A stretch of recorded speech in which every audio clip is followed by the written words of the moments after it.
आज हम पढ़ेंगे ना सबसे पहले ब्लड सर्कुलेशन। अच्छा, ब्लड सर्कुलेशन क्यों इम्पोर्टेंट होता है?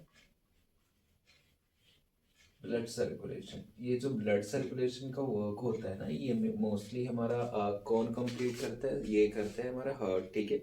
और हार्ट जो होता है इसमें ब्लड सर्कुलेशन क्यों इम्पोर्टेंट? ब्लड सर्कुलेशन इसलिए इम्पोर्टेंट होता है क्योंकि हमारे बॉडी में कुछ न्यूट्रिएंट्स होते हैं, कुछ ऐसे मिनरल्स होते हैं जो इम्पोर्टेंट होते हैं हमारे बॉडी के सेल्स को इंक्रीज करने में या एनर्जी प्रोड्यूस करने के लिए, एनर्जी प्रोवाइड करने के लिए ब्लड सर्कुलेशन जरूरी है। और ब्लड सर्कुलेशन हमारे बॉडी में सबसे मस्ट चीजें हैं जो बहुत जरूरी है। और ये कौन कराता है? हार्ट कराता है। सबसे पहले हम इसके स्ट्रक्चर्स बनाएंगे कि हार्ट्स होता कैसे है और इसमें क्या क्या चीजें पाई जाती हैं और हार्ट्स वर्क कैसे करता है और ब्लड सर्कुलेशन कैसे भेजता है। तो ये हमारा हार्ट हो गया जिसमें 4 चेम्बर होती हैं। ठीक है, 4 चेम्बर होता है और इस चेम्बर्स में जो होते हैं डिवाइडेशन होते हैं। जैसे मानो कि ये हो गया, तो ये हमारा राइट एट्रियम हो गया और ये हमारा राइट वेंट्रिकल हो गया। और ये ऊपर का inferior and superior vena cava होता है, जो कि नीचे इंफीरियर वेना कावा होती है और ऊपर सुपीरियर वेना कावा होता है।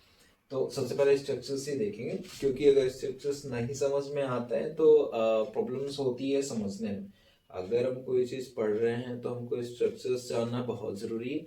अगर स्ट्रक्चर्स नहीं बनाते हैं तो बहुत सारी प्रॉब्लम, मतलब समझने में मिसअंडरस्टैंडिंग हो जाती है। तो सुपीरियर इंफीरियर बिना का हम इसमें बना लेते हैं। ठीक है। उसके बाद में हमारे जो लेफ्ट का हो गया, लेफ्ट में ये हमारे चैम्बर्स होते हैं, जो कि लेफ्ट एट्रियम होता है एंड लेफ्ट वेंट्रिकल होता है। ठीक है। उसके बाद में यहाँ से जो हमारा राइट एट्रियम हो गया और राइट वेंट्रिकल हो गया, यहाँ से हमारा एक वो निकला हुआ होता है जिसको क्या कहते हैं? पल्मोनरी आर्टरी कहते हैं। ये पल्मोनरी आर्टरी जाकर के हमारे लंग्स में जाता है। ठीक है, ये ध्यान दें, लंग्स में जाता है तो लंग्स हमारा इधर ये होगा लंग्स। ठीक है। और लंग्स में से हमारी पल्मोनरी वेन होती है, जो कि पल्मोनरी वेन होती है, तो हमारी पल्मोनरी वेन आकर के हमारे लेफ्ट एट्रियम में खुलती है। ठीक है। ये हमारा हो गया पल्मोनरी आर्टरी। इस पल्मोनरी आर्टरी में डीऑक्सीजनेटेड ब्लड होता है, डीऑक्सीजनेटेड ब्लड होते हैं, जो कि प्यूरिफाई होने के लिए हमारे लंग्स में जाता है, क्योंकि यहाँ लंग्स में हमारा O2 पाया जाता है, ऑक्सीजन। कि जो डीऑक्सीजनेटेड ब्लड होते हैं वो ऑक्सीजनेटेड होने के लिए लंग्स में जाता है। फिर उसके बाद में लंग्स में जब ब्लड प्यूरिफाई हो जाता है, उसके बाद में हमारा पल्मोनरी वेन में आ जाता है। ठीक है। अब पल्मोनरी वेन से हो करके लेफ्ट एट्रियम में आता है। अब इसका एक प्रोसेस ये है कि मैं सिर्फ इस तरीके से समझा रहा हूँ कि ये स्ट्रक्चर है। ठीक है। उसके बाद में प्रोसेस एक बार हम फिर से नोट डाउन करके देखेंगे कि कैसे क्या होता है। ठीक है। अभी तो बस फिलहाल ये है कि स्ट्रक्चर्स के थ्रू देखेंगे कैसे क्या होता है। फिर उसके बाद में पल्मोनरी वेन में आ गया। अब पल्मोनरी वेन में आने के बाद ये हमारा जो वो होता है, वॉल्व होती है। ये कौन सी वाल्व होती है? ये बाइकस्पिड वाल्व होती है।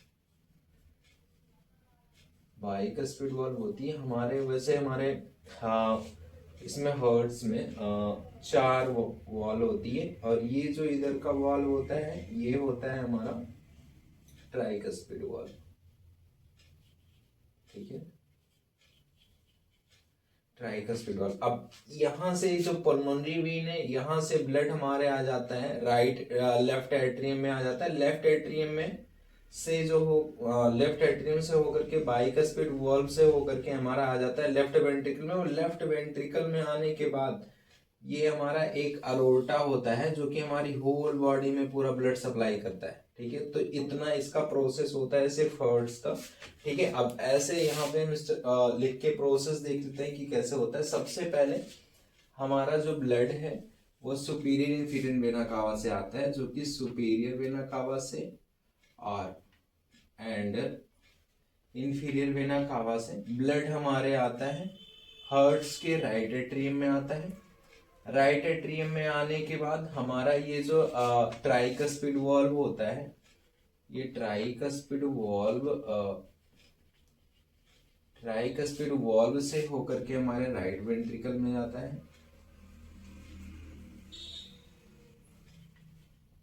राइट वेंट्रिकल्स में जाता है। और राइट वेंट्रिकल्स में जाने के बाद इसमें वॉल पाई जाती है। हमारे मोस्टली क्या होता है, जो मेनली वॉल्व होता है in our hearts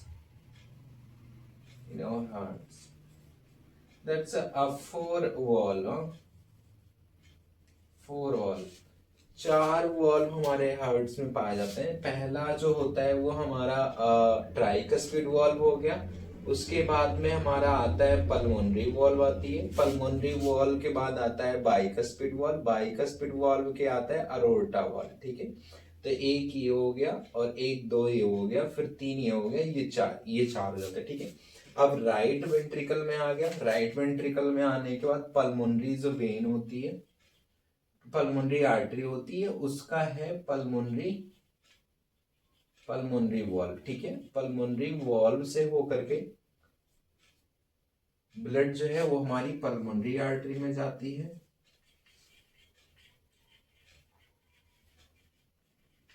pulmonary artery में जाती है।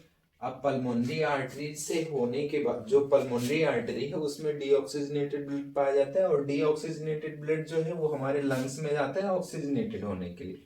तो ये लंग्स में चला जाता है, लंग्स में ऑक्सीजनेटेड होने के बाद पल्मोनरी वेन में आ जाता है। ठीक है, पल्मोनरी वेन जो कि हमारे लंग्स से ऑक्सीजनेट ब्लड को ऑक्सीजनेटेड करके भेजता है पल्मोनरी वेन के थ्रू। तब पल्मोनरी वेन के थ्रू जो है हमारे किस में आ जाता है, लेफ्ट एट्रियम में। ठीक है, लेफ्ट एट्रियम में आता है। लेफ्ट एट्रियम में आने के बाद जो है ये बाइकस्पिड वॉल्व आ जाती है हमारी, बाइकस्पिड वॉल्व आ जाता है। बाइकस्पिड वॉल्व से आ जाता है फिर लेफ्ट वेंट्रिकल में, अब लेफ्ट वेंट्रिकल में आने के बाद अरोर्टा होता है ना, तो ये अरोर्टा से मतलब लेफ्ट वेंट्रिकल से अरोर्टिक वाल्व में जाता है, जो कि अरोर्टिक, ये सब चीजें जो है मान लीजिए ये ट्राइकस्पिड, बाइकस्पिड वॉल, अरोर्टिक वॉल, तो ये सब चीजें इसलिए वॉल है क्योंकि जो ब्लड की जितनी अमाउंट होती है वो हमारे किस चेंबर में कितना होना चाहिए वो उसकी कंट्रोलिंग कैपेसिटी होती है, और कंट्रोलिंग के लिए वो वॉल्व होते हैं। कि मानो कि राइट एट्रियम है या राइट वेंट्रिकल है, इसमें जितना ब्लड की जरूरत है एक बार कार्डियक साइकिल में जितने की जरूरत है उतना ही ब्लड जा सकेगा, ज्यादा अमाउंट में नहीं जा सकेगा। ठीक है, इस वजह से वॉल्व होते हैं ताकि जितना उसको ब्लड इसमें कैरी करना है वो करेगा, फिर यहाँ बंद हो जाएगा। अब उसके बाद में इसमें अगर ब्लड आएगा तो उसके बाद में यहाँ पे ये बंद हो जाएगा, बंद होकर के खुलेगा ताकि जो है blood back flow in right atrium में ना हो, क्योंकि उल्टा भी तो हो सकता है ना। इस वजह से वाल्व लगे हुए होते हैं कि वो टाइम से खुलेंगे और टाइम से अपने आप बंद हो जाएंगे। तो ये हमारा फिर आ गया अरोटिक वाल्व। लेफ्ट वेंट्रिकल में आया ब्लड, लेफ्ट वेंट्रिकल में आने के बाद फिर अरोटिक वाल्व में आया। अरोटिक वाल्व जो खुलता है ना तो फिर अरोटा में आ जाता है। ठीक है, अरोटा में आ जाता है। अरोटा में जाने के बाद फिर ब्लड जो होती है हमारी होल बॉडी सप्लाई होता है। ठीक है, तो ये जो इसका प्रोसेस है होल बॉडी सप्लाई होता है, ये इसका जो प्रोसेस है ना that's also called as blood circulation. First of all अगर कोई भी चीज है इफ यू आर रीडिंग ना, इफ यू आर लर्निंग, तो then you have to must make the structures and diaphragm, after that you can understand to easy. ठीक है, तो ऐसे है चीजें कि अगर आपको कोई भी चीजें पढ़नी है या कोई भी चीजें रिमेम्बर करना है फॉर लॉन्ग टाइम के लिए और अपने मेमोरी में ऐसे रिमेमराइज करना है, तो आपको सबसे पहले किसी चीजों को जानने से पहले उसके सुपरफिशियली चीजों को जानना पड़ेगा। अब ये तो हमारा हो गया ब्लड सर्कुलेशन। अगर सुपरफिशियली ऐसे जानना है तो आपको हार्ट्स के स्ट्रक्चर्स बनाने पड़ेंगे, तो ये सब सारी चीजें आपकी इससे में आ जाती हैं। अगर आपको हार्ट्स का स्ट्रक्चर्स बनाने आ गया या उसमें क्या क्या चीजें मेन इंपॉर्टेंट, तो उसके बाद में आपको ये सारी चीजें लर्न आउट हो जाएंगी बहुत जल्दी। ठीक है। तो ये स्ट्रक्चर्स होते हैं चार, इसमें चैम्बर होते हैं, right atrium, right ventricle, left atrium, left ventricle. उसके अंदर इसमें मोस्टली चार जो है वो वाल पाई जाती हैं। ये ट्राइकस्पिड वाल्व हो गया, बाइकस्पिड वाल्व, अरोर्टिक वाल्व हो गया और पल्मोनरी वाल्व हो गया। तो ये चीजें जो होती हैं, ये पूरा होल हमारा ब्लड सर्कुलेशन में आता है, जो कि ये चीजें आपके फ्यूचर के इन कॉम्पिटिटिव एग्जाम और भी बहुत सारे एग्जाम्स होते हैं नर्सिंग लेवल से, या और भी चीजें हैं, 12th में भी ये सब चीजें होती हैं। तो just you have to must for remember this कि ये चीजें तुम्हारे ब्लड सर्कुलेशन में आते हैं। That's thank you so much for watching my videos.